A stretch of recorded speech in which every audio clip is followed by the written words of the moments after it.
gotta find the people, the ones that make you feel alright, the kind you want to stay up with all night. Hey everyone, welcome to the Buckleheads Podcast, hosted by Brian Gillespie and Devin Nelson, where we are talking to and interviewing everyone we can seek out about all things running and fitness throughout the Midwest, from race directors to back of the packers, from race winners to volunteers. We love running and all things fitness, and we know that there are so many people throughout the Midwest with stories to tell and info to share. Join us as we take a run on this journey. To understand what you're saying for a word is spoke. You gotta find your people to put the needle in the groove. When you're together, you got nothing to prove. It's tough, and it will beat you to your knees, and it will keep you there if you let it. But it's not about how hard you hit. It's about how hard you can get hit and keep moving forward. How much you can take and keep moving forward. Some of you will get the reference, but life will throw headwinds and rain. And if you spend enough time riding, it'll give you a sore bum and tired legs. But hell, if you can push through that stuff, it's beautiful on the other side. And if you can push through that stuff, when it doesn't hit so hard, you get to have a hell of a time. When you build the resilience and the grit and the determination that you build from pushing through the headwinds and the rain and the sore bum and the tired legs, life gets more fun. So, whatever it is that you're struggling with, whatever your headwind is, whatever your rain is, whatever your sore bum or your tired legs are, keep on keeping on. It is what it is, but you got this. And I guarantee you, when you get out the other side of it, you'll be stoked you did. All right, so that was Andrew Robinson. He's from New Zealand technically, but I met him at World's Toughest Mudder, and when I was talking to him in the post-race brunch, he had run 100 miles at World's Toughest Mudder, which is like the holy grail of, in my opinion, one of the most difficult things you can do. He had a lot of great things to say there. Yeah, whether it's running an ultra, tough mudder, or like you said, just life in general, like stuff is going to hit you. Like, I don't know how many times something good has happened at work, and I'm like, oh, I'm getting an extra $500 just to come home, and my wife's like, hey, the washing machine quit working, Yeah. But you can look at it, you can be pissed off because now you got to waste the money, but at the same time, that was a gift for whatever reason that, now you can afford to get it fixed. And it's just like running ultras. I don't know. People have become too comfortable. The things we complain about are really not things to complain about. So go out and push yourself as hard as you can and learn something about yourself. Yeah. I was just a side little tangent. Brian, you tell me if this is torture or if it's funny, because I think it's funny. But so when we go to Walmart, listeners might think I'm a psycho or something, but I even did it yesterday with that 50-mile-an-hour wind. With my whole family, I will park in the farthest away parking spot and make us walk the entire parking lot. And it's a whole thing with, my wife is pregnant, poor Shay.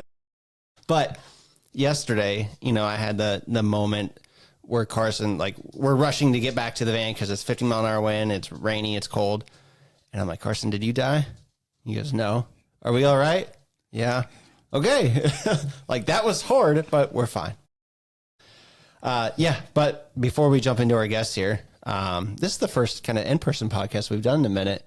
So, but Skyline Scramble is coming up. You have the dates. Yeah, March 7th. So Saturday, March 7th. So it's about whatever that is, 3 months away or so, 3 or 4 months. Yep, BH Pod 10. And then when this comes out, we're not recording it too far in advance of when it comes out, like 5 days or so. But there's going to be a Los Lobos Skyline Scramble type challenge deal. It might be official, it might be unofficial. Look at our socials. But Los Lobos takes place in February. It's a Waiko Wolfpack race. Gilbert puts it on. It's become a whole thing. It's a whole, middle of winter party, but it's a 6 3-hour race, and that's in February. We're going to make some sort of challenge out of it, or, we might just give you a special beer or something. I don't know what is going to be, details to BD, but That's going to be a lot of fun. Yeah, that'll be fun. It takes a lot of work to put that stuff together, so it might be a little too late to make it official, but, Gilbert over at Wyco and Jonathan, the race directors for both races. We're working on it. They're good guys, so, I mean, even if it's not official, just come do it and have some fun. Yeah. So cool. And then also, obviously, KUS races. The calendar year is done. They are doing their end-of-year dinner next weekend. I think everyone's invited, essentially. But they'll talk about the recap of the year and podcast stuff and their stuff and stories with all the RDs and the stuff they got going on, which we will talk about the KUS race with our guests. But did you see the new announcements with KUS 61224? I did, yeah. Yeah, about the locations. Dustin's getting to work already. They haven't disclosed the exact location, but I like how they're going back and forth between trail one year and track, or maybe a crushed gravel track, Something I think. like that, yeah. But also the buckle. I don't know if you guys have seen that buckle that they're coming out with for next year. Like it's the perfect representation of Kansas. Kansas AF. So, all right. So our guest today, where did I originally meet you at? I believe it was actually Heat Wave. It was Heat Wave. That's right. Because I think we had come, we had been social media friends and stuff, but yeah, most listeners probably know you at this point, but we got Stephen Spinks on the podcast. Did I say the last name right? That's right. Yep. Woo! Yeah. How you doing, bro? Good. Been a long year. A little bit closer. There we go. Been a long first year, and we're just getting the hang of it now. Wow. Yeah, you said first year because this has been your first year of ultra running, which is crazy. It's been a ride. It's literally this escalated quickly. It did. It started with a 50K back in February of this year. That's when it all started. And it just drastically went up from there. Yeah, so 50K to 200 miles in 1 year. So we'll get into that story here shortly. But, the first question we always ask every guest, and we took this from Dylan Bowman. I'm not sure if you're familiar with him, but the question is simply just what makes you you? I'm going to say the word resilient. The majority of my life, I've had to deal with health issues, whether it be Hashimoto's or various different things. And a lot of times I get knocked back down and have to do a reset. So I could always give up my entire life, but I just don't want to. I just get back up and let's try again. Let's find something new that works with that and just fight through it. So I'm going to go with resilience. I love it. And then you mentioned the word reset, which we'll get into that because I've seen the reset happen a couple of times with you in the middle of races. Oh, yeah. But, thanks for the coffees too, bro. Like, I think he's the first guest that's brought us coffees. I think so, yeah. So but he's trying to. Yeah, I joked a little bit because they're Starbucks and Pepsi owns Starbucks, and I work for Coca-Cola. But it's okay. It's the holiday season, and I have pumpkin spice. And everything nice. Well, you didn't put money into Pepsi products, so maybe you can get away with that. That's true. Stephen did, but that's fair. Blame it on me. So. Well, cool, bro. Yeah, we'll dive into everything. I've got a lot of stuff. We've shared many miles on a track and throughout, kind of the state in general at this point. But so we got all kinds of things to ask you. But where are you from? Like, where did this all start? Where's little Steven? And was he a runner as a kid? Yeah. I was definitely a runner. So one thing about me is I have ADHD, so you can imagine me as a little Steven just running around everywhere, ball of energy, didn't know what to do with it all. And so I actually started out playing soccer as a kid. And being from small town Linden, we don't have a lot of opportunities for different sports like that. And so after about 5th grade, that kind of stops. And so 6th grade is about the time where it's kind of like I don't know what I am, what I'm going to do. And then 7th grade hit and I could get into track and start running. Oddly enough, I actually started out more as of a sprinter. So 400 type guy, really liked it, didn't do too bad. And then I hit a growth spurt. And so I've been this 6'2" since 8th grade. So, I sprouted fast. It hurt. Lots of long nights laying in bed, rolling around hurts. But the cross country coach looked at me and said, "Oh, you're going to be a distance runner." I said, "What?" And she's like, "No, you're going to be a distance runner." So I did it. And I was horrible. I lost everything. Dead last, got the clap, as you come in. Everybody's like, "Hey, we're finally done with this guy." I was that bad. But I just loved it so much. Something about the distance running felt different to me, and I liked the challenge of it, having to combat myself mentally as I pushed through it. And so then just after that, just started running more and more and more, and finally got to a point where I could actually compete a little bit. What does it mean to be a distance runner? Like, okay, I guess I didn't do track and field in high school because I didn't want to run. And so instead I rode the bench in baseball, but, you know, whatever. Like, was it like, were you running the mile in track, or was it, you know, I guess, what does distance runner mean in track? Sure. So in track, I wasn't actually tough enough to do the 1 mile and 2 mile. So I stuck more around the 800 and did okay with that one. And then more so in cross country, I like more the 5K. Yeah, I like more the 5K. And then I found out I prefer over time after high school, did a couple of years in college. But after all that, I really preferred more the half marathon distance. That's kind of the perfect mix of speed and endurance for me, is that range right there. But in track, it was fun. Got to do the 4x8 and got to go to state 1 year at Cessna Stadium in Wichita. And that's really fun because what they do with your team is they actually bring up your entire, whether it's 1A, 2A, 3A, whatever it may be, and they let you kind of jog up to the starting line in front of the grandstand, and it's at peak time, and you don't really do that for a lot of the other events. So it's really cool. You get all these people, and I was deafening. It was loud. There's so many people cheering. I didn't know what was going on. I took out too fast and died. It was, but just the amount of adrenaline I've had, there's only a few other times I've had that.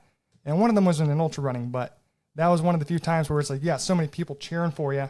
It just blew my mind. It was fun. Oh, that's awesome. Yeah, that's awesome. So you grew up in Linden, correct? Yes. I'm just curious, do you know any of the Wiley family? That sounds really familiar. More of a face guy. If I saw the face, I'd probably remember. So when I ran high school cross country here in Topeka, our coach, his parents lived down on a farm in Linden, and every year we would go down there at the beginning of the season and do like an overnight camp out and run the dirt roads at Linden, and then also, is it Melbourne or Pomona? Which lake is closest to Linden? They're about the same. I want to say Melbourne's a little closer, but yeah, it's about we call ourselves the gateway to the Twin Lakes. Yeah. So it's about even. Okay. But anyway, so my cross country coach, his family was from down there. So I was just curious if you happen to know him, because I know it's a pretty small place. Small world. Yeah. Gosh, just, you know, going through high school, runner, doing the things, you joined the military, didn't you? Correct. Okay. What was you just wanted to get out? Like, I guess, talk us through the choice of doing that. Sure. So after high school, went into college for a couple of years. Obviously, that got expensive, but I got to do that in college for a little bit, running. And so dropped out, obviously, and then went and just did a bunch of different jobs, miscellaneous, worked for my dad, doing drywall during the summer. Didn't really like that. Hot days, you get all the mudding on the walls, and it gets real hot. That wasn't my thing. And then I also worked at different places like Dillard's and just did a bunch of different little miscellaneous things. Didn't really find my home. And so I'm like, let's just sign up for the military. Let's try that. And I actually started talking to Army first, and the sales pitches are totally different. So when Army was talking to me, they're like, look at all this money we can give you. I'm like, that sounds awesome. Debt repayment, this, that, and the other, because of prior, schooling. And then obviously on top of that, I get my future education paid for. I was like, yeah, that sounds awesome. And then I talked to the Marine Corps recruiter. He's like, no, we can't give you the money. We're pretty much broke. But we got honor, courage, commitment, and I was sold. Oh, wow. And I was like, let's try that. And so I was like, I want to try the hard stuff. And so I went to the Marine Corps and just did 4 years, but it was a blast. Got to live in California, and then I got to live in Japan as well for about 6 months. Out in Okinawa, and then travel over to Tokyo for about 4 days. It was cool to experience different cultures and kind of have a hodgepodge of people from the entire United States come together and try to make things work. That's an interesting thing. And then boot camp is one of the other places that reminds me a lot of ultra running, where it's a mind game and it's, can you play the game and win? Wow. Yeah, that's awesome. So my dad's a former Marine. I think he was out when I was just a baby or before I was born. I mean, it was before my time, but he was out in California as well for boot camp, and some interesting stories. So you've got a little bit of crazy in you if you went through all that. So there's definitely some crazy. Yeah. My father-in-law he served in the Marines in Vietnam, and I've gotten some stories out of him when he was here, but that's just a different. During that time, that's a totally different life. Oh yeah, they had it way harder than we did. I think. I mean, going through actual war is totally different. Yeah. So you got out of the Marines. I think we've talked to a couple people that have served time and did. They were in the military, and they hated running after that, and it took them a while to regain the spurt, because you're forced to run. Right. Right. So, did you just continue running Like was running in the Marines a punishment, or was it like, hey, I can do this all day, guys? I like doing the kind of the all day guys thing. Yeah. And luckily when I got into a position where I could actually mentor my Marines and things of that nature, it was really fun. So I actually would take them out to the track and try to teach them different things. And obviously with grown adults and in the military, you can kind of coach and mentor a little differently, a lot more assertive. And so obviously the way I would mentor them is not how I would mentor the high school students that I work with or anything like that. But it was fun. I really enjoyed it. I like the competitive side of it, especially when I got other people in our shop that liked to run. I was like, okay, well, we're going to go for a hard run today and we're going to push each other. And it's at lunch. So we still got to go back and do the rest of the work for the day. And it's like, no, we're going to go all out for a 5K, eat lunch, and then come back and do more work. But I really liked it in the Marine Corps, and I really liked teaching people. And so I didn't really have a burnout from the Marine Corps with that, which was really nice. I did end up having a period, though, after the Marine Corps where I ended up getting real sick. And so, for example, around 2020, so last year, 2024, I didn't work all year, not a single job. I was so sick, and my Hashimoto's was just that bad, and I figured I was allergic to gluten. So that year, I didn't really run much or do anything like that. But the love for running never really went away. It's just more combating the actual physical ailments that come along with Hashimoto's. Yeah. So I do want to talk about that here in a little bit, because that is something I know that has impacted you in races and during daily life. But you mentioned you were kind of mentoring and doing some coaching in the Marines. And I know you coach high school and middle school as well. Is that correct now? Yeah, a little bit. More so the official is just in track, but then I do like to help out with the cross-country team anywhere I can. And I'm just curious to your, I guess, desire for coaching. Do you think that came from your time in the Marine Corps, or was that something you've always wanted to do? Absolutely. I think I really found the love for mentoring and coaching from the Marine Corps, because that's when they really kind of, before then I didn't really like to do a lot of volunteering or coaching or try to help other people. The Marine Corps really taught me that I can enjoy that and have fun doing it, helping other people. And so I do think a lot of that did stem from the Marine Corps leading into the high school and teaching them. For example, in the Marine Corps, back when we were still in there, I would actually give up a good chunk of my weekends to take packages to kids that are not in the fleet yet. They're still doing combat training. And so it was a lieutenant colonel's wife that had the program. And I would pick up the packages from out in town and then deliver it hand by hand to the kids and take their photo. And then the families can see that the kids got their package because they don't have a P.O. box or anything. They're not in the fleet yet. They don't have a permanent location. They're only there for 3-4 months. And so I would do about 8 hours on Saturday and about 8 hours on Sunday after a long work week, delivering packages to these kids. And I just loved it. There was a lot of reward for me being able to see them be happy and the families be happy. And so a lot of that I did stem from the Marine Corps into track. Oh, wow. Yeah, that's cool. And do you work for the school board, the schools down there, or do you just coach, but work elsewhere? Just coach, but work elsewhere. Do a lot of little different things right now. So I got a really cool gig where it's, so my school is paid for obviously from the service, but I also get paid because I don't have a house payment. So a lot of that money is just pocket. So I get paid to go to school while I'm doing an internship currently through accounting and things like that from home, which is a pretty sweet gig. And then obviously the coaching thing. Oh, wow. So technically if you went out on a run, during the day, you could be like considered, hey, I'm getting paid to go run, Absolutely. You look at it that way. I like it. So, you said something earlier, while we're kind of like talking about little Stephen here, on how you're resilient and life kept trying to knock you down. And we mentioned Hashimoto's a couple of times, but did you struggle with things as a kid when it comes to autoimmune issues, or when did you kind of start having gluten issues, or even just some of that stuff on how just difficult maybe it was being a child growing up? And I guess, don't mean to interrupt, but also during that, if you could just tell people what Hashimoto's is, because most people have no idea what it is. Absolutely. So I'll start off with what Hashimoto's is to kind of give some color to it going into the story. It's an autoimmune where your body attacks itself. And there's different types of autoimmunes that attack different things of your body. For Hashimoto's, it's my thyroid, that little butterfly gland in your neck that controls your hormones and all different things, which turns out those hormones affect everything, your sleep, your weight gain. So I can blimp up pretty bad if I'm not careful with my food, diet, things of that nature. And so I have to be careful with what I eat, because gluten looks a lot like, on a microscopic level, thyroid tissue. And that's why I can't eat it, because my body's already attacking the thyroid. And if I eat gluten, it just thinks I'm putting more thyroid tissue in my body. So I can't eat that. And so it's just a lot of managing things like that. And one good example is my throat always looks like it has strep. Like if you were to look at my throat right now, it'd be beet red and it looks like a cat clawed it. That's almost all the time. It's just what severity is it going to be today? If the air quality in Kansas, for example, is over 40, that alone can put me in bed. Wow. I'm pretty sensitive to a lot of things, even in the air. And then going into that, we didn't really find out until later in life. This is still pretty new. I would say we actually found out last year. But Mom told me a story when I was about 1 year old and they switched me over from, I believe it was baby food to actual food. I started crying every night and I didn't really sleep. And apparently that's kind of when things change. But we just never knew that I was allergic. And a lot of times that does kind of seem to fit the narrative of what happens with Hashimoto's, is you find out a little later in life in your late 20s, early 30s. But one weird thing is it's not common for a man to have it. It's about 75% women, 25% men. So I'm kind of an odd duck.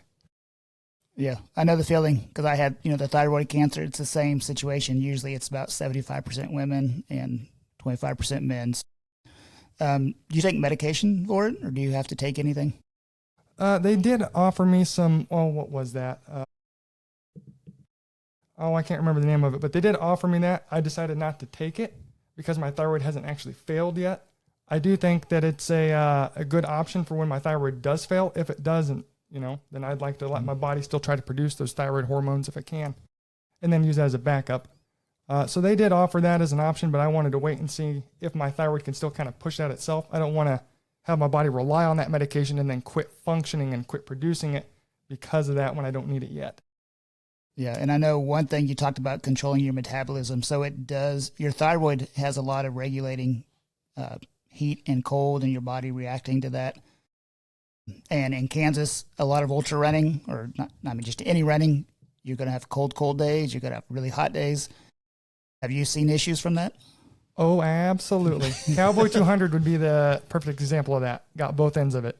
Super hot, 86-degree days, and I think the low that at night there was about 50, 55. The warmest night that we had, I think, was about 60 over that 3.5 day period. Wow. So, I just kind of want to touch on it some more. When things changed when you were, like what your mom said when you were 1, was it like a struggle throughout your entire childhood with like trying to figure out did she know that it was, what she was feeding you was causing you to cry, or was it just, That's a great question. Yeah. We didn't really know what was causing it. But it did affect my entire childhood. I would typically miss about 30 plus days of school each year. Oh, wow. My entire kindergarten to high school. At one point, once we got to actual, senior year, it's time to graduate. We had to kind of try to figure out if I could still walk for graduation, even though my grades were good, A's and B's, because I missed so many days of school because of sickness. And so we had to kind of work out that with the school. And but yeah, it has affected my entire life, and we just never really knew. So a lot of times we'd go there, and what would happen is, hey, I'm sick, or my throat's really sore. So we essentially at the doctors would try to fix the symptoms and not the underlying condition. We never asked, hey, is there something causing this? And then when I decided to fast forward to Bank of America, when I worked there, I started missing a lot of work, and I was like, okay, well, I'm missing a lot of work. Is there something causing me to be sick all the time? And so that's when we asked the question, is there an underlying condition? And that's when we found out. Oh, but growing up, we were only trying to fix the symptoms, not the underlying condition. Wow. Yeah, and just that statement alone is just like... It's tough, and I could be wrong, but there's no lab work that necessarily will diagnose Hashimoto's, I believe. But do they do an ultrasound? Is that how they discovered what it is? Because you end up usually with a lot of thyroid nodules, correct, if you have Hashimoto's? I'm not quite exactly sure on that. For me, they did blood work, and I think it was if your T4 is out of whack, that's when they're like, you pretty much got Hashimoto's. Okay. Yeah. What was I don't know, I'm just still trying to wrap my brain around what you just said with you're treating the symptoms, but you never asked what the cause was. And it's just was it just Stephen sick again? So we just got to stay home and hope he's better tomorrow? Correct. Yep. That was most of my life, was just being sick. And so you can imagine that with running in high school and middle school is I had to reset a lot of times. Yeah. Where it's like, I could give up because I'm always sick, or I could just restart. You know, your VO2 max goes back down, you got to restart. And it's like, no, I still like running. Let's just restart. Yeah. And so my whole life has just been get knocked down, get back up, get knocked down, get back up. Wow. So when you finally figured out, like, wow, this whole time I have Hashimoto's, and then here's the treatment for you. Here's what I got to do to like actually enjoy life a little bit more. Like, was there just like that light bulb? Like, oh my gosh, finally. Absolutely. And it made a big difference. And I think that really played a big part into allowing me to get into ultras, because I didn't have to reset as often. This has probably been the healthiest I've really been, as long as I don't eat gluten by accident or anything like that. You know, we'll talk about that. Oh, no. Yeah, this is probably, in general, the healthiest I've been in my entire life. Yeah. Is this past year. And it's really allowed me to blossom with ultra running and get more into the longer distances, where it's like, oh, I found out I'm not necessarily the fastest guy, but I do like the mental game of, oh, I can just force my body to move. And it allows me to mentally to kind of take back control of my life with all the health problems I've had, where it's like, no, I can have some sort of sense of control and be like, no, we're going to keep running. Yeah. How old are you? 30. 30. That's right. Man, that's awesome. So it sounds like by the time you finally discovered really what was going on, you said it wasn't that long ago. So that was that right around when you were first learning about ultras and like that they even existed? I didn't even really get too much into ultras until, probably December of 2024. It all kind of kicked off with, so in 2024 is when we found out that, okay, something's wrong. And then we just started getting like, okay, well, we just need to wait for the gluten to get out of your fat cells. It takes about a year for the gluten to kind of go through your entire system. And so I didn't really get much into ultras until I started getting back into running, where I wanted to try some longer stuff. So I ended up trying a half marathon at Lap the Lake, and didn't do so good there. Hashimoto's again, didn't know too much at the time, kind of caused the issue where my throat closed up and couldn't really breathe. And so I didn't do so good. I was down on myself, and a buddy of mine, Billy, talked me into it. He's like, no, you need to keep running. You're still young. Okay. And that's all I needed. And that just got me into the marathon in December, trail marathon out near St. Louis, Wildwood. Oh, okay. That one's got a lot of, that one's kind of guess where your feet are going because there's so many leaves. And yeah, we've talked about the Ozark before. Oh, man. That area, but go on. And so then right about that time, December of 2024, my buddy has been doing it for a little while, some ultras, Chris Dunn. And he kind of talked me into it a little bit, like, yeah, you know, maybe try one of these. I'm like, okay, I'll try one. And so I ended up doing kind of a gnarly one for my first 50K was Psycho Wyco. Yeah, we all know. In the winter. That was barely made it under 6. And I didn't listen to the experts that were like, no, you need to put the little screws in your lugs on the bottom of your shoes. I'm like, no, these are trail shoes. They got plenty of grip. No, not with that much snow. Absolutely. I was sliding everywhere. I couldn't hardly move, but it was a good time though. Crawling in the snow underneath logs that you couldn't move off the course, and yeah, that's a fun race. I've done it. I've only done the 50K one time, but I've done some other versions of it, and it is a tough course, especially in the winter. There's either snow, ice, or mud. You're going to get one of those almost every year. So, I mean, you got through that, and what did you think? Were you like, hey, this was awesome, or was like, I don't know if I need to do this again? Yeah, I really enjoyed it. I was like, oh, you know, I like this a lot longer. The longer distances more so than the shorter stuff. I like the burn more so in the legs, because the faster stuff, like when I do a 5K or 10K or half marathon, that's all lungs burning. Yeah. And that, I don't like that one as much. That's kind of a discomfort one, but I like that pain in your legs where it's like, they're heavy, but you can keep making them move. And I really liked the community. I think that's what really sold me on it, was it's a really good community. Everybody's really supportive, and it's such a niche community too, compared to 5K, 10K, whatever else have you. That this reminds me a lot more of the military, where it's like you're really that close. So if there's anybody in the military out there getting out, go try an ultra run, you know, and I think you'll find your home. I think Derek touched on that too when he got out of the military, and he was trying to find his, like he had to go through, you know, his struggles with alcohol and stuff too. And then that led him to ultras in the community here. It's like, that's just awesome to touch on that too. But yeah, Jay Mooney, have you met him yet? Yeah, absolutely. Yeah. I think he's another Marine. He's another Marine, and I think he's going. I think this will be 20 straight years of Psycho Wyco 50K he's going for. So, oh wow. So yeah, but you know, I mean, it is different. Like a 5K and 10K, I'm not taking anything away from them, because, like you said, they hurt in a different way if you're out there racing. But you know, with a 5K, you know, the average person is out there anywhere from 25, 30, 40 minutes, you know, and you're done and you go home. But out here, you know, even that Psycho Wyco, you're out there, the average person is anywhere from 6 to 8 hours, you know, depending on the condition. So there's times you spend a lot of time with people you don't even know, and you suffer, if that's the right word, together. So it is totally different, not good or bad. It's just different. But so you got done with that 50K, and what was next? Was that the scramble? Because I think that's the first time most of like the Topeka, the Bucklehead group, I guess, met you was at the scramble, I believe. I believe so, because that was in where March. I met you. That was before Heatwave. Oh, no, you're right. Yeah, it was a Skyline Scramble. Yeah, we just didn't talk as much until Heatwave, so we knew each other's scramble first. Yep. Yeah, we didn't know who you were. We just knew you were out there, and I think we knew like this was like you were new to this stuff, and like you kept pushing on through that day. So you got 50 at Scramble, didn't you? I think like 51 or something like that. You got the hat with us. I was like, yes, I want that. Yeah. So like, I mean, it just kept growing. Like most people, it takes a while, but you know, how did you go from a 50K in February to the Cowboy 200 miler, which would have been in September? Is that right? So like 7 months, 8 months? Sprinkle in 100 miles on a track. Yeah.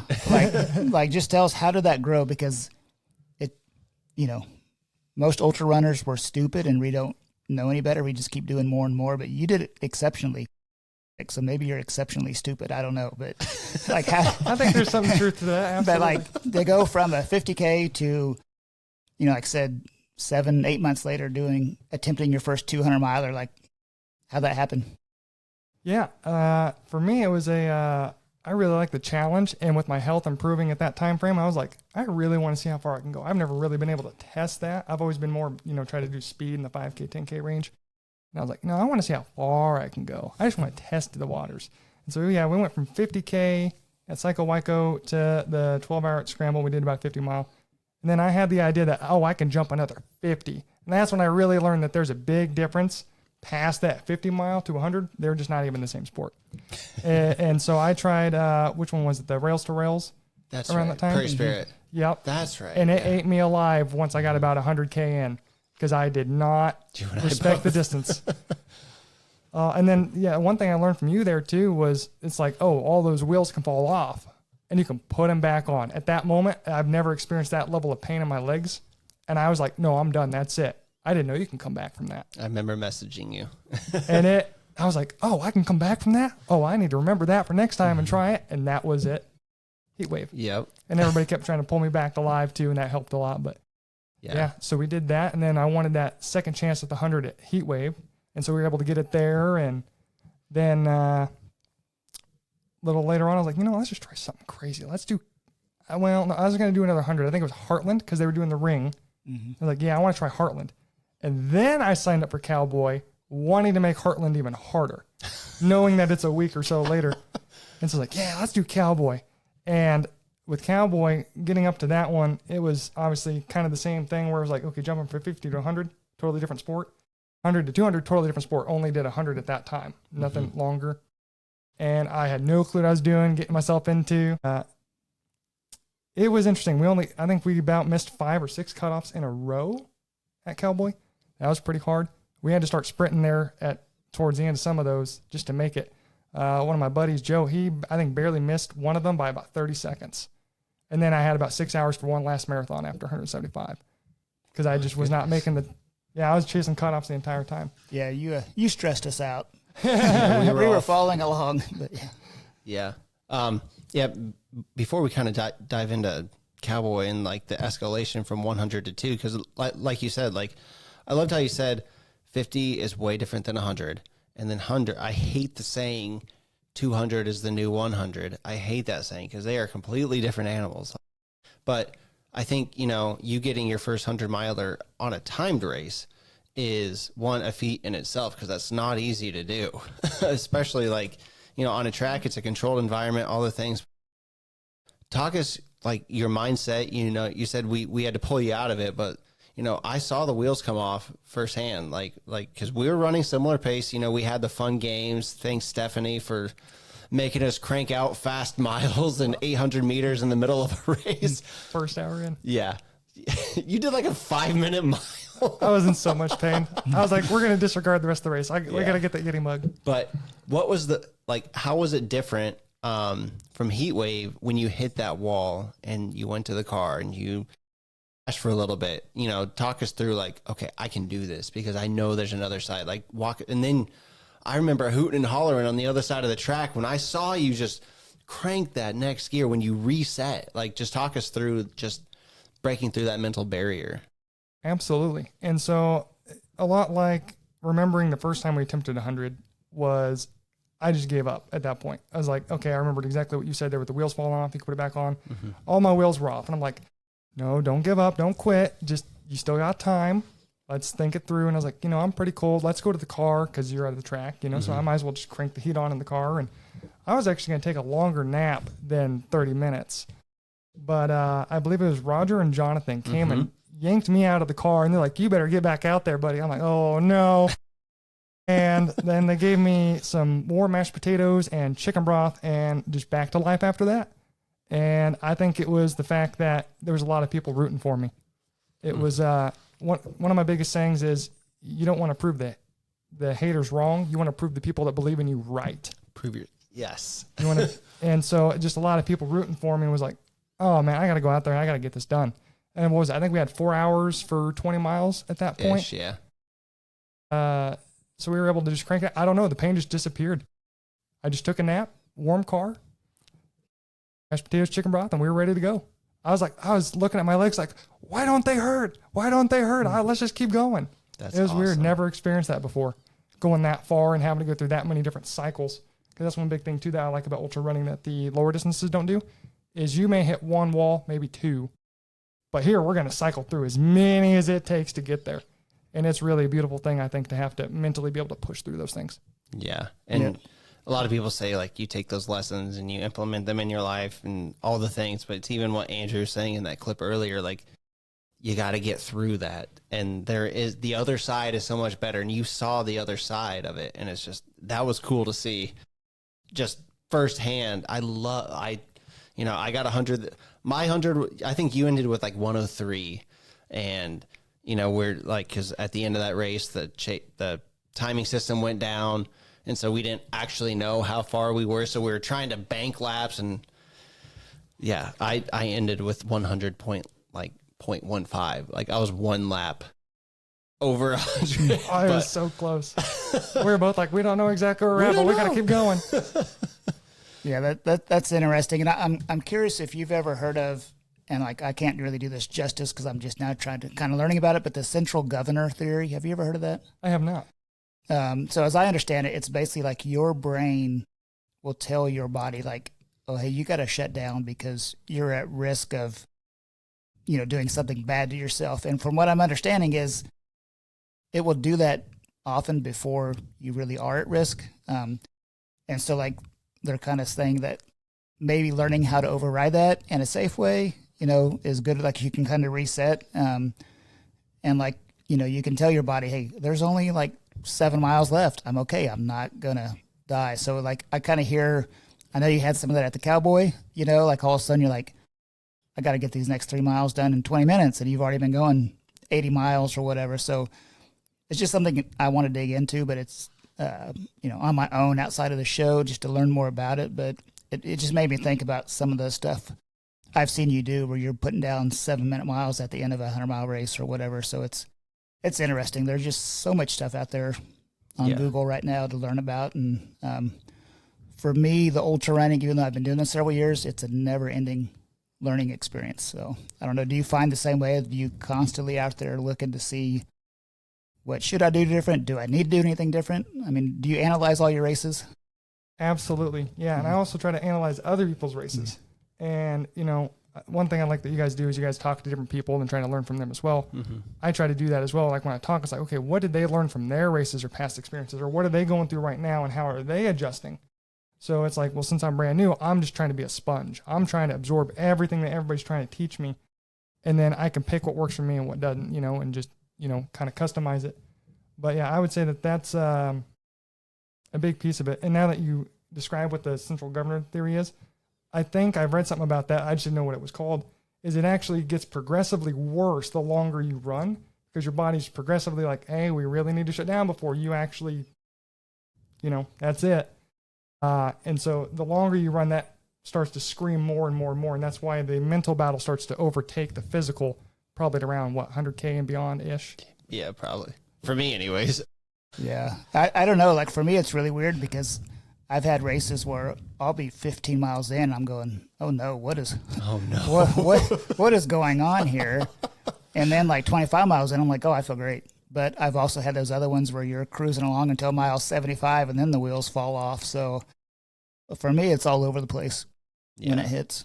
Yeah. So throughout this build so far, how have you been navigating Hashimoto's and the gluten stuff? Like, have you been seeing what works, what doesn't, just staying away from gluten? How's that been working as we're now, I guess, in June, as we're navigating your year of ultra running? Yeah. It's been, so 2024 was kind of that first year, right? And so it didn't really have a lot of gluten, but it sticks for a long time. So I was in a lot of pain there. And then, so this year I got to really kind of navigate it with better health. And a lot of it is kind of learning where you can and can't eat. So like one little tip and trick is like, okay, if I'm going to eat a gluten-free pizza, I have to be careful if I'm going to do that eating out, because all it has to do is touch the wheat or barley or rye. Those are the things that'll have the gluten in it. And if it goes through the same oven as the gluten pizza, I'm going to get sick. Or I've also ate at a restaurant where they just messed up. Life happens. I'm not going to die from mine, but it's still uncomfortable. It's really uncomfortable. Is they actually put tortillas that were flour on the plate, and I actually decided not to open it that night, but I still got sick. And that's all it takes. And so it's just kind of navigating like, okay, what places are safe for me, things like that. Ichabod's Grill is a fantastic place. The previous owner's daughter actually had celiacs, the sisters to Hashimoto's, and they have completely separate fryers and things of that nature. Or if I can go to Kansas City has a lot better options where like they have an entire gluten-free bakery up there I can eat at. Or like if I want chicken and waffles, I can have gluten-free chicken and waffles up there. And you just kind of learn where you can and can't go that's safe for you. And then at home, it's more of like you try to make it a gluten-free household if you can. And over time, it's getting easier. Like for example, now they have gluten-free chicken nuggets I can buy at Sam's Club. I wouldn't be able to buy that at the beginning of the year. And the more and more that, we shift towards that market in like Sam's Club and all these other places, it gets a lot easier. Because now I can cook about whatever I want from home. But desserts is a hard one. Can't really do a lot of desserts. Have to do that from home. But yeah, really a lot of it's just trying to be careful. So during the races, do you carry most of your own nutrition? Because I'm thinking of aid stations right now, peanut butter and jelly, gluten, most of your cookies are going to have gluten in them. So like, do you taquitos? Yeah. Taquitos. Yeah. So I'm assuming you just carry most of your own stuff. Is that correct? Yeah, for the most part. And then I try to use the aid stations as a backup. So what I typically like to do is I like the mashed potatoes. I found that that's kind of sitting in my stomach pretty good. Or now they have, I think they're called Bojos. They're gluten-free PB&Js that you can use. But yeah, I try to typically bring whatever I can and need. And then it's like, okay, now if I'm at the aid station and, maybe they have some Pringles or stuff like that I can eat that I know will be fine, then it's usually not a problem. Or I always try to communicate too, like, hey, I have a gluten allergy. Is there something we can do? And sometimes they have gluten-free tortillas, and we can slap some PB&J on it. It just kind of depends. Are most electrolyte drinks, are they gluten-free, or do you have to be careful with those? I believe most of them are gluten-free. I don't think I've seen one with it, but I usually try to read everything anyway, just in case. Because, I've had issues where it's like, okay, this is ice cream. It's got gluten. I can't eat it. And it's just, I would rather read every label I can. And then if I have already tried it, then I just know, okay, that goes in my memory bank up. I can always have that. But if it's something new, I try to read it first. Yeah. Curious, have you received any sort of like, not pushback, but like, I think we're on the other side of it. Like when the gluten-free trend started, and then like everyone was all of a sudden gluten-free, and like some people will eye roll at it, or they're like, oh, you're gluten-free, but you have a legit reason. But I think there's a lot of people that maybe push for gluten-free that don't have a legit reason, that become kind of a Karen that like, well, I have to have, gluten-free, whatever. Have you received pushback, or are people pretty open to, especially in the ultra world? Yeah, luckily I've been pretty good. With me having my, finding out that I have this a little later in life has been easier. I've had some buddies that have celiacs that ended up finding out back in like early 2010s. I think they had a lot more pushback. And I mean, again, they had a legitimate reason, but it was all still pretty new back then. They're like, well, why do I got to change my gloves? Why do I got to, Yeah. But now it's a lot more common. I think that they accommodate a lot better. And I've had pretty good luck with ultras too, actually. If they got like a little comment section area and ultra sign up, like, hey, do you have any allergies? I just put gluten allergy, Hashimoto's, and usually they have something for me. That's awesome. Usually they've been pretty accepting of that too. Yeah. And it's also more challenging, kind of what Devin was talking about, because people see you and then you run ultra marathons and their first thought is, there's nothing wrong with you. You can't do that if you have some disease or something. So like there are challenges out there with that. I imagine even you might have had struggles getting a diagnosis because doctors are just like, hey, you're running track, you're running cross country. Like it can't be anything that big, you just get sick a lot. So yeah, there's challenges out there. So it sounds like you could have, if you ingest gluten, it's like a long-term thing. So it's not like, hey, it's the end of the race, I need to eat something for these last 10 miles. I'm just going to throw it down and I'll get sick when the race is over. So like, does it impact you long-term? Like if you eat, I don't know, I probably have gluten stuff in my house, but if you eat that today, like what's the consequences? Yeah, so it kind of depends. We'll go back to the taquito thing. I think that'd be a really good example because I'm still experiencing the consequences of that.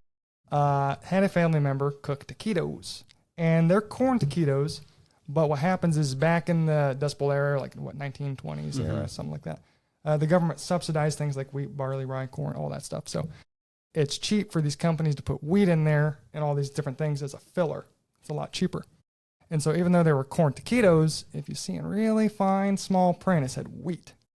Well, I trusted the family member, and it happens. I should have read the box, and it was just both parties messed up. And I ate 15 whole taquitos full of gluten, and that was 3 days before Heartland. And I was so sick. I woke up Friday morning for work, and I was like, I don't know what's wrong, but everything hurts. Feels like, imagine if somebody poured gasoline in your throat and then just lit it on fire. That's what it kind of feels like. Just like a big old cat clawed it or anything like that. If you ever get a scratch and it burns from a cat or your dog, it feels a lot like that, but all over my throat. Similar to strep, but with more burning involved. It's kind of the immediate impact from like a week or two out. And then long term, it's just my throat's going to hurt constantly, more like a dull throbbing pain all the time. And that can take between 6 months to a year to really have that kind of work out of my system. So we're still experiencing the effects of said gluten that we had back near Heartland. Wow. That's when you're trying to recover from Cowboy to begin with. So take us through Cowboy a little bit, because like we were all following the tracker. Stephen's chugging along. How, the difference between a 100 miler and a 200 miler. What was, I guess, not to go through the entire race to a T, but like, I guess what is your fueling strategy through it? And then as you're beating cutoffs, and then all of a sudden you started like sprinting that last 20 miles. That was crazy to see on that tracker. You're just like, how many runners did you pass in the last 25 miles? You passed several of them, which was wild to see in a 200 miler.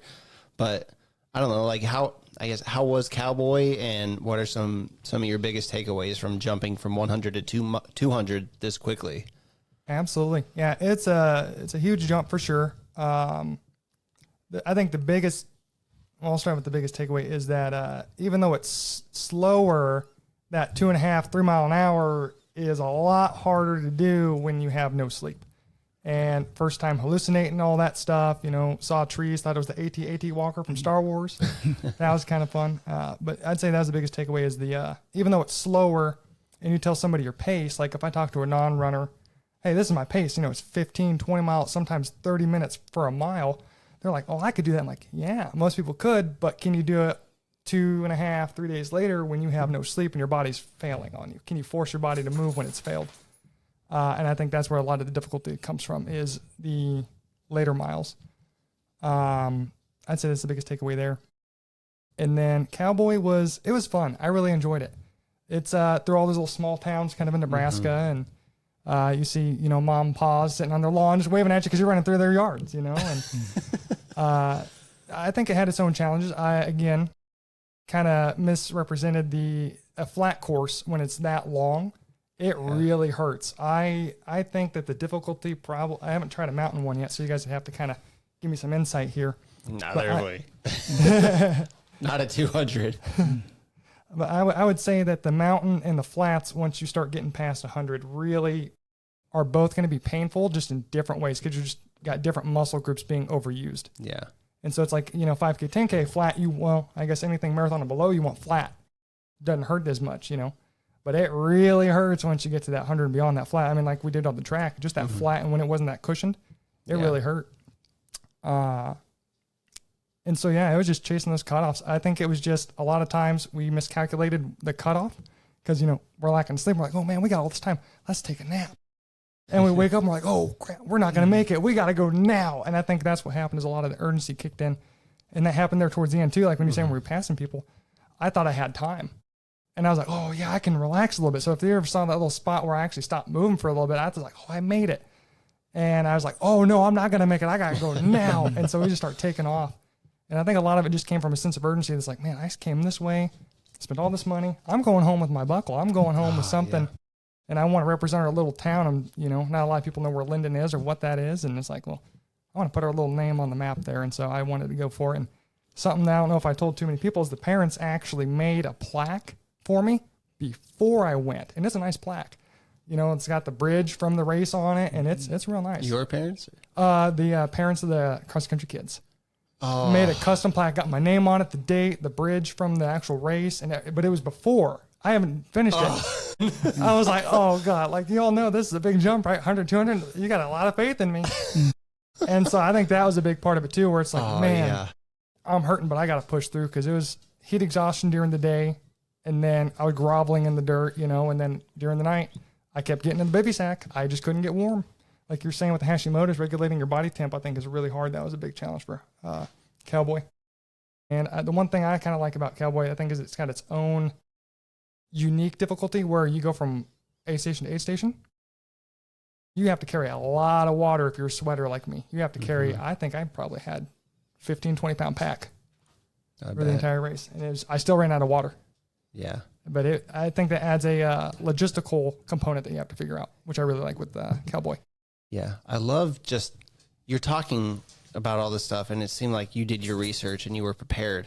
But like on paper, you go from, first ultra in February to your first 100-miler, which is not like a normal 100-miler. You did a 100-miler on a track, kind of to check the 100-mile box, but that's totally different than like a logistical planning out of a 200-mile race with like 15 miles in between aid stations or however far they are. Just, I think it's important to note that like, hey, in a lot of these races, like even Cowboy, like you need to do your research. You need to like, in most ultras, they're not going to be out there to hold your hand. You need to be prepared. And it sounds like you did the preparation and, like just kudos to that. And just to point to that to listeners, like, hey, before you attempt stuff like this, be as prepared as you can. So, yeah, absolutely. And you've kind of gone through the whole cycle in just a year because you've had, you've done some fairly technical stuff, Psycho Wyco. I mean, it's not mountains, but it's a little rough tough. And it's snowy. You've done the flat stuff. You've done up to 200 miles. And you've had a DNF in there, which isn't a bad thing. Like everybody I know that's done a bunch of these things. I mean, Devin and I each have DNFs. Like it just happens. So what was your thought when that happened? Because some people bounce back from those. Other people are just like, yep, this isn't for me. I'm done. Right. Absolutely. Yeah. So there was a DNF I actually had back in July. It was actually the Psycho Summer version. Mm-hmm. But that was after we had the 3 days of rain, and it was the hottest day possible. And you guys know when you go through all that jungle, it's a lot more humid. And I mean, I just couldn't keep anything in my stomach and DNF'd that one. But I was like, it wasn't the distance. It was just bad weather. I'm not built for running in the heat. Got it. Cool. But the DNF that really got me was the Heartland. Yeah. Because I'm like, oh man, obviously I'm sick Friday the night before. And I'm like, should I even run this thing? Like I'm clearly sick. And I went to work. Let's go do this thing. And so we went there, and that was a hard DNF because I really wanted to get that ring while I was there. Something about rings, I like those. And I wanted to be able to do something crazy with the 200 and then come back and try to do the 100. And so that one was hard. About mile 50, we start having gut issues. We start throwing up everywhere, and the gluten allergy starts to kind of kick in. Then we go into nighttime around 60 miles in. Now we're delusional. I was pretty much incoherent. I think Roger at one point was like trying to talk to me. I wasn't even having my music on, and I couldn't understand a thing that was going on. He had to pull me out of the road multiple times from cars. I about walked into cars, and then there was different types of vomiting that was occurring. You know, so we had the hands on knees, we had the walking a little, and then we had the projectile. I mean, we had moments where we were projectile vomiting, and it was bad. So that DNF hurt pretty bad because it was just I ran out of time. Yeah, I would have kept moving, but that pace was just too slow for the cutoffs. Yeah, well, that's a tough course, and you know it was hot again. It was a hot day, completely exposed. So, and you said you were about a week from running the 200. Is that right? It was really close. Yeah, I think about a week and a half. it was a week and a half technically. Yeah, Just about. Yeah. Yeah. So yeah. yeah. And just, you know, firsthand running the Arkansas Traveler the week prior, and then like that's tough to do. I don't think we originally intended. I mean, I guess you intended to run Heartland to make it that challenging. I mean, I guess I did too. Whatever. I don't know. That course is awesome, and you know, I think they did good. But like, so was it kind of? I guess would you attribute it to the Hashimoto's or the Cowboy, or a combination of both that led to, you know, the body kind of shutting down like that? I think in this case, I'm just curious. No, absolutely. Yeah. I would say in this case, Hashimoto's Yeah. for sure. Oddly enough, the best I've ever felt after a race was Cowboy. I felt like I was good to go. And so as I think a few days after that, we were popping out like 6:30s for a 3 mile. Mm-hmm. I think 2 days after Cowboy, I was like, man, I feel good. But they have the massage tables there, and that really did a number on me. It was much better. So I was like, man, I feel good. And so that's why I don't think it was Cowboy too much. I think it was more so just the Hashimoto's, because I felt real strong coming into it. And it's like, oh, I think I would have had it. But just the Hashimoto's got me. There's one more thing I wanted to touch on, what you said too, that your Linden kids making that plaque. I often call it my bag of whys, and you know, listeners, they've heard me explain it, but like, you know, some people have their one why that they do these ultras, or they do it for their kids, or they do, like, I have to have, like, I have the mental thing, like I think of a hobo knapsack where you got the pole and the little sack, and when you're in that dark space and that low, you got to pull one of those whys out. And like, you know, it sounds like that plaque was one of them. I'm sure you have multiple other I kind of want to go into your why with KUS too, because like, I mean, KUS was another fun race that I ran with you too, that we both agree that track was awful. It was so awful. Thank you, Dustin, for changing location. Thank God. It was so bad. But yeah, I just wanted to pinpoint on that. Like, do you have like a why for doing this, or is it truly just like, I want to see what I can do, or what is your why for doing this stuff? Yeah, that's a really good point. You know, I've only kind of always thought of a singular why, but I really like the idea of that you can have a bag of whys. Mm-hmm. And so that's going to change my mentality of now, okay, maybe I need a list of whys. And usually I would kind of pick different whys singularly for each event. But a few different things, like, so for my dad passed away from cancer about 5 years ago on the day after Christmas. And he was actually supposed to die on Christmas Day, but he pushed through. And he's like, no, I'm not going to pass away today. I'm going to do it tomorrow. I'm not going to ruin. That was just kind of his mentality. And so a lot of that hard work ethic, I think I learned from Dad. And then essentially what happened was, you know, with the military and everything else, just kind of exemplified that. But I always saw how hard he worked for us. And I thought one way to kind of honor him the rest of my life, and I think Andrew Glaze has a similar story with his dad. I think he lost his dad too. But I want to try to make him proud, you know, and really be able to use his work ethic to say, hey, you know, if somebody passes, they can still live on through what we do and our actions. But yeah, I would also say too with the kids, you know, I'm only going to ask you what I'm willing to do, and I'm only going to even ask you to do maybe that much of it, you know? So a lot of times with the kids, I would go do my 10 to 15 miles before I go run track with them. So I don't even just coach them. I run with them, and I'm like yelling. I'm like, you got to go now. And I'm like right next to them, and they're getting faster now. Now it's kind of hard to keep up with those youngsters.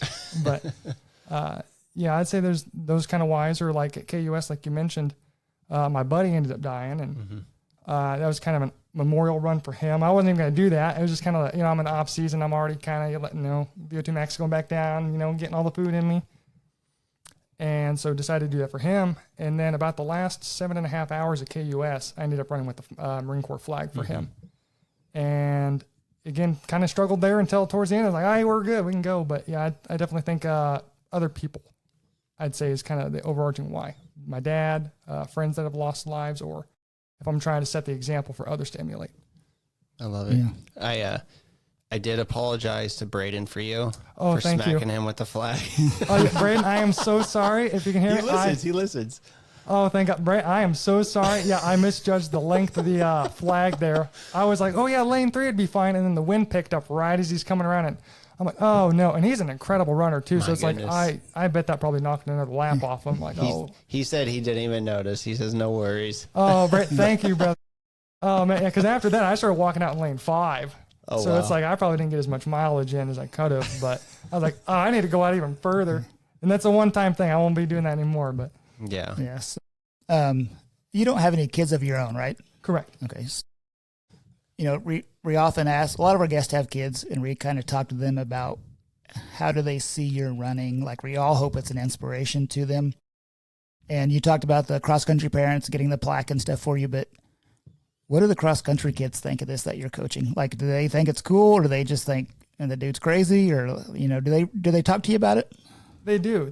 It was really cool during the cross-country season because it's like coming up to the 200. We've already just, knocked out 100 miles, and they're like, oh, man, this is so cool. What's this like? And they're asking all these different questions. They're very intuitive, very inquisitive. And it's like, well, what's this like? I can't believe that you run that much. I can't believe that you do your own running and then run with us. Or you run with us and then go do your own running. And you can kind of see the sparkle in their eyes, which is kind of cool. Then it's like, okay, you may be from a small town, but you can still, put in some work and throw down some miles. Mm-hmm. And so it's a little bit of both. They're like, I can't believe that you run that much, but at the same time, that's really cool. That it's like, okay, then if I ask him to do something, it's kind of like, well, he does it himself with all these other problems going on. And so it's really cool to kind of see their eyes sparkle and light up when they get to see their own progress too. Cause it's like, hey, if I can do this, I know you can do it. And so we actually had one of our runners go to state in cross country this year, which was pretty cool. Yeah, that's awesome. And what does your mom think? Because she comes to a lot of your races, doesn't she? Does she help you out?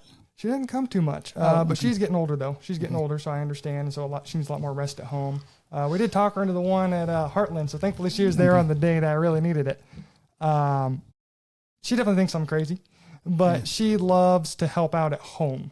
So, like, if I'm going to go do, like, for example, leading up to Cowboy, when I started doing I think it was 4 weeks of 100 miles back to back to back, she would make dinner. Little things like that. All those supportive things, the supportive roles make a huge difference that you don't necessarily need in a 5K, 10K. All the supportive roles of somebody's there calling you, texting you, being there in person, or even just cooking for you at home, or doing, per se, maybe more chores so I can go run another 6 hours, That does not go, I'm definitely grateful for that from her. So she's supportive in her own way, more so at the home when I'm doing training. Awesome. Yeah. I often like to point out kind of like, it kind of seems like, because we're friends with a lot of ultra runners, the Buckleheads, like all the people even that we talk to throughout the podcast, like it seems like, in our little bubble of ultra running, there's a lot of people. But in the grand scheme of things, this is a very niche thing that we're doing with running these distances. And so often, I think I was even messaging Gilbert that, like, in a lot of my friend groups that I'm in outside of running, I'm that guy that runs. Like, you're that guy in Linden that runs all the miles and does all the things. But what that is that, like, you might have that one kid, well, if Stephen does this, I can do it. Or if Stephen does that, if he gets through that, then I can get through my little thing. And so that's also in my bag of why is that, like, hey, like, if I can be some sort of inspiration to somebody, then it's worth the suffering. It's worth doing this. Cause like a buckle is cool. And I have different reasons for doing, I've never repeated 100 miler. They've all been completely different style of races and throughout the spectrum, where I once said I would never do Prairie Spirit. And turns out I really love Prairie Spirit, and that's my PR. But I don't know. I just think it's fun to see, and I know people are inspired by you, and, I am, and we are, and the group are, and, like, we all, inspire each other and keep us keep us grinding. That's why I'm truly still kicking myself a little bit. Like Brian and I were talking for leaving KUS early. Right. Because I missed when you turned it on, and I missed the girls going at it for 1, 2, 3 in the. They were going crazy. Those ladies were fast. I actually started pacing off of them when I started gearing up. I tried roping on to Ella and Genevieve, but I couldn't because they were going so quick. It was, what were they doing? I think they were doing 8:30. They were battling. They were quick. But I was so over it, and I just ended up leaving, and then I regretted leaving, but never again will I leave early again. But side note, what's next? What's 2026 look like for Stephen? We got a few different things kind of, we haven't put pen to paper yet, the money isn't down on it, but I do want to try going further. Essentially my idea is over the next, so next year first, I want to attempt a 300 if I can. Mm-hmm. It kind of depends on, time off, money, things of that nature. So I haven't quite figured out the logistical side of it yet. Arizona Monster? Oh, see, now I think I got to get on a list for that one. I don't know.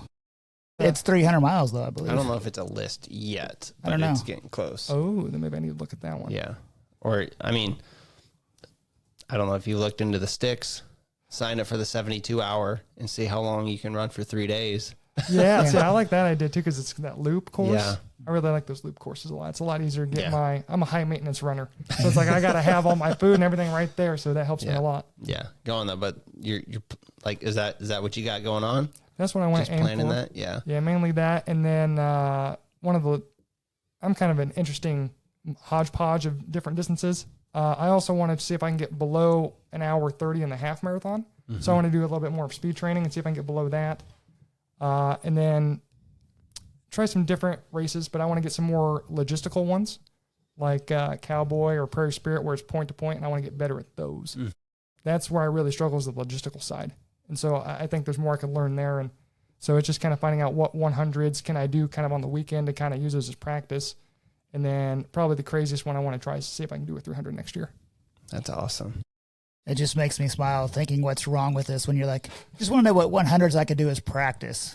Like it's, you know what I mean? Like it's a normal thing in our group, and it's odd, but it's cool.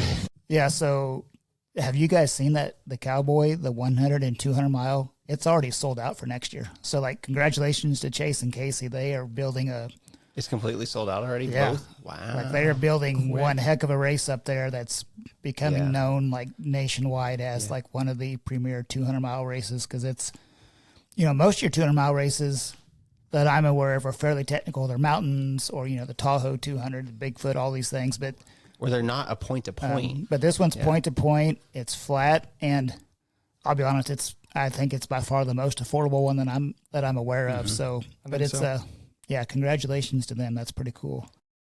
Yeah. But, so I guess no Cowboy for you next year, but yeah. But there's other stuff. Maybe. Yeah. Yeah. That's awesome, man. And just the progression, from, I don't know. I guess you had been a runner since you were a kid, but I'm not even the young one in the group now. I used to be the youngin' in the group, but now there's several that are even younger than both of us. It's awesome, man. Thanks for driving up here. Doing these in person are way more fun. Yeah. I think, and just being supportive, and even outside of running, like you're supportive of everyone. You cheer in all you just seem like a great person, and it's been fun to like really kind of get a lesson on what Hashimoto's is and some like the autoimmune issues that that people may not see on the outside that you really struggle with. And it was a very good learning experience for me, and I think Brian too. Yeah, and I think it's important to share because just like earlier I talked about, sometimes doctors I think are like, you're healthy, you're running 50 miles or whatever. Yeah.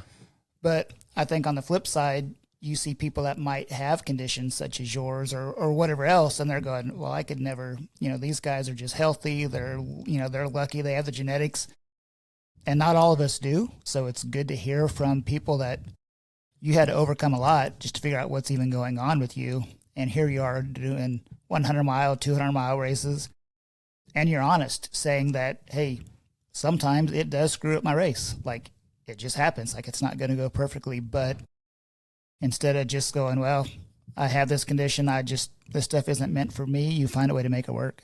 So that's awesome to hear that. So, yeah. And if you had advice to give someone who's maybe struggling, maybe not necessarily with Hashimoto's or some sort of issue, but like they're going to the doctor, they're not getting answers. They're like, well, it could be this, could be that. Try this, try that. If you had advice to give to someone who's not getting the answers that they want, what would you give them? I would say try to frame the problem differently. And so for me, a lot of the times was, man, okay, I'm sick in this moment. How can I fix this pain in my throat now? Not, oh man, I've really been sick my entire life. So it's kind of maybe look at things from a different angle, and you might find a different question to ask properly. And then that can lead to how you can actually solve the problem. If you're asking the wrong questions, you may not get the right answer. Answer to, number one ain't the answer for number two. And so I would kind of do that and just be patient with yourself. A lot of this stuff, it takes time to figure these things out. It's a checklist. It's let's try this, let's try this, let's try this. And you just gotta be patient with yourself, but don't give up. It's not worth giving up. It's hard, but that's what we gotta live with, and that's okay. It's okay to live a hard life. I don't think we're meant to live an easy life. I don't want to live an easy life. One thing too is I think the hard stuff humbles me. It lets me remember that I'm human.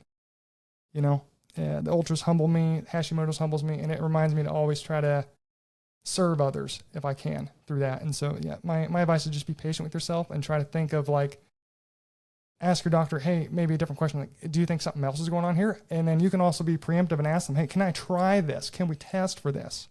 That's kind of what happened with me is I ended up asking, can we test for an autoimmune? Something's wrong here. And if you get a good doctor or nurse, they will help you with that.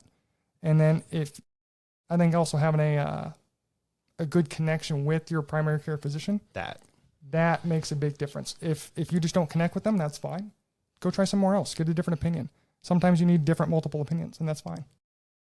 Yeah, I'm glad that you noted that because oftentimes, you hear it a lot, but like doctors, they see they're in and out for less than 5 minutes. You're check, prescribe you that, check. Sorry, I don't know, or try this, try that. Like, I don't know. I think having a good connection with your doctor is, if you're having issues, one of the most important things you can do. But absolutely, yeah. Well, cool, bro. I'm excited to see what you got going on. Are you doing Heat Wave again? I think I'm gonna probably do that one. Yeah, that one's a good time. Not to put, we got the doubler for KUS and Heat Wave. That was a pretty sick medal. Yeah. I think I barely beat you by most miles. Or no, you beat me for most miles at both. So I know there wasn't like an official thing, but you and I were the only ones in the running for 100 at both of them. Right. Nobody got 100 miles at both Heat Wave and KUS. That's crazy. Just to put that nugget in for next year. That's because you and I were the only ones that did 100 at Heat Wave that were gunning for 100 at KUS. Wow. But maybe next year. It's hard to be consistent when you start having to do multiple in that time frame. Yeah. Even if it's on a track, I mean, you're still. I was hurting from Heartland and Arkansas. I still kind of am. But when this comes out, I'll be in Texas. I got the Brazos Spin 100. Ooh. So, just as we wind down here a little bit, this will be totally interesting because I think you and I, we start off probably pretty similar, probably way too fast. Absolutely. I absolutely do. Yes, we both do. And, the story, I literally typed out my race, how I start off fast, fade, fall apart, rally, finish. Yes. That's how my 100 milers go. But this time, when this comes out, so I'm running down in Brazos with my friend Kevin.